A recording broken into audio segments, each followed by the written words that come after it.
दादांच्या अपघातात जो कोणी जबाबदार असेल, जो कोणी दोषी असेल, त्याला तुरुंगात टाकल्याशिवाय आणि शिक्षा दिल्याशिवाय आम्ही तर त्या ठिकाणी शांत बसणार नाही। तो किती मोठा असला आणि कुणी काय असलं तरी आम्ही घाबरणार नाही। पण मी त्यांना शब्द देतो, माझी हेअरस्टाईल मी अशीच ठेवेल।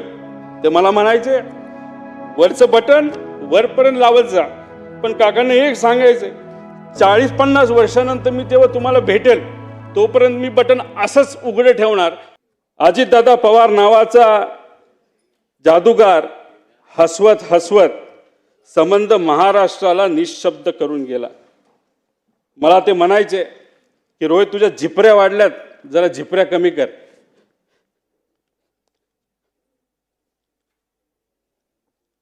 त्या दिवशी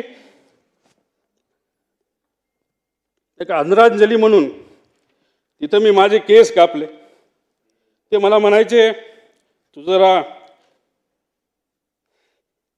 शारीरिक वजन वाढले, तू जरा शारीरिक वजन कमी कर, पण राजकीय वजन वाढव।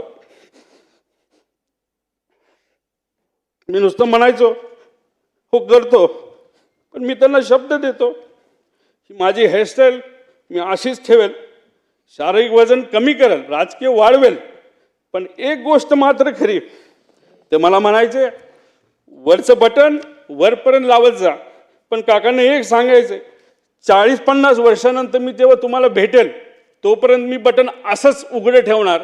त्यावेळेस मात्र तुम्हाला भेटल्यानंतर हे बटन मी त्या ठिकाणी लावेल, कारण का शेवटी हे बटन असं ठेवल्यानंतर तुमची आठवण त्या ठिकाणी मला नक्कीच त्या ठिकाणी येईल। पण एक गोष्ट अजून आहे, 40-50 वर्षांनी जेव्हा अजित काकांची माझी भेट होईल, तेव्हा हा माझा लढा जो मी आत्ता त्या ठिकाणी लढत आहे आणि अख्खा महाराष्ट्र त्या ठिकाणी लढत आहे, तेव्हा अजित काकांसमोर ताट मानेले मी तिथं उभा राहील आणि नक्कीच माझे काका माझ्या पाठीवर हात ठेवून म्हणतील लढलास बरं का। आणि या गोष्टी ऐकण्यासाठीच हा जो छोटासा लढा पण महत्त्वाचा लढा त्या ठिकाणी मी व सर्वांनी तिथं हातात घेतलाय, तो पूर्ण केल्याशिवाय राहणार नाही। आणि दादांच्या अपघातात जो कोणी जबाबदार असेल, जो कोणी दोषी असेल, त्याला तुरुंगात टाकल्याशिवाय आणि शिक्षा दिल्याशिवाय आम्ही तर त्या ठिकाणी शांत बसणार नाही।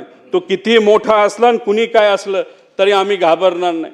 त्याच्याचबरोबर मला काकींना या ठिकाणी सांगायचं, काकी तुमच्या राजकीय पुढच्या प्रवासामध्ये या छोट्या कार्यकर्त्यांचं तुमच्या या पुतण्याचं जिथं कुठं तुम्हाला मदत लागेल ती मदत करण्यासाठी मी सदैव त्या ठिकाणी तयार असेल।